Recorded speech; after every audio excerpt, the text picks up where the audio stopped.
Materialism never leads to godliness. Things are only obstacles that get in the way of an eternal perspective. We talk about mission. There will be some of our brothers tonight in places around the world on mission for God. They will starve to death tonight because of their confession of Christ. There are others that will live in places you wouldn't put your pigs for the sake of Christ.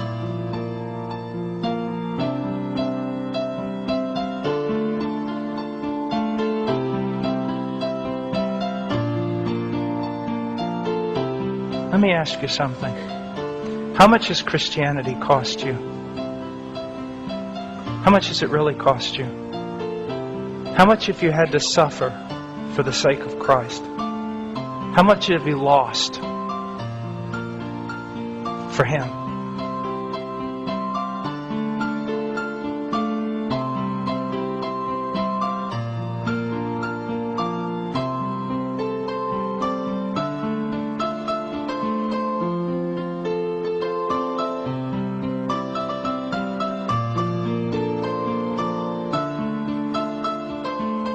I'll always ask young people,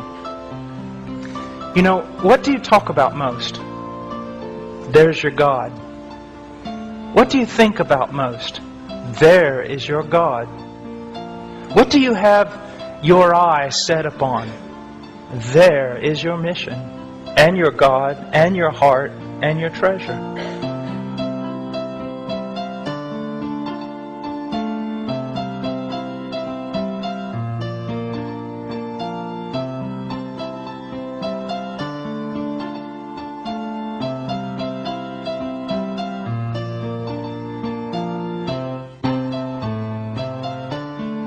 What consumes you? One of the worst things you can do is reduce Christianity down to a moral thing you do because it's what everyone else who is moral does. Talking about passion. We're talking about treasure. Now, let me say something very, very revealing about myself, about human nature, about men. When I was in Peru serving the Lord, it was during a terrible war. People were dying all around. Sometimes I was in the city of Lima, which was considered the worst place on the face of the earth at that time. Sometimes in the jungles, on the Amazon, sometimes on the Marañón, sometimes in the Andes Mountains, fraught with danger. People used to tell me, it must be so hard to live for Christ there. No. Easiest thing I've ever done was live for Christ there. Why? You have nothing. You have nothing but Christ. And if Christ doesn't save you that day, you won't be saved. If He doesn't feed you that day, you won't be fed. If He doesn't protect you, you will not be protected. There's nothing you can do in the arm of your own strength. Get up in the morning, you get out of the tent, you go bathe in the river, you come back, you eat something. You go preach the gospel all day. You come home, you collapse in the tent, you wake up the next morning, you do it all over again. No cars, no homes, no keeping up with the Joneses, no designer clothes, no malls, no anything. Just Christ. And it was so easy to live for Him.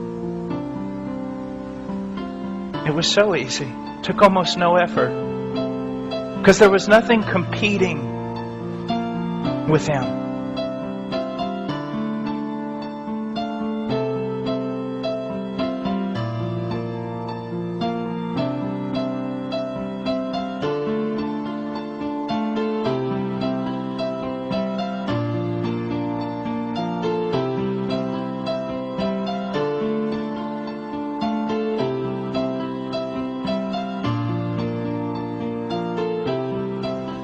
I feel like one of the worst things that ever happened to me, even though I know it isn't, because it is within the will of God, God called me to come back to the United States. Oh, it was hard. It was horrible. It still is. Try being in Peru in all that poverty and then snap yourself out of there in 1 second and stand in the middle of a North American mall. It'll make you want to puke.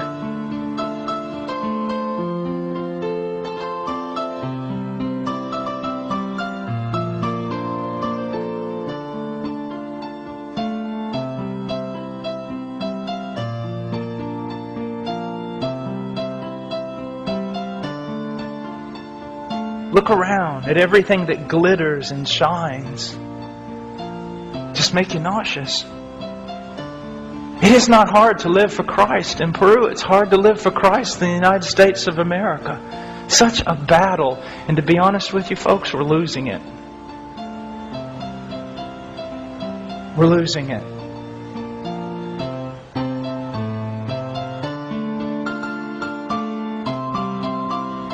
We're losing it.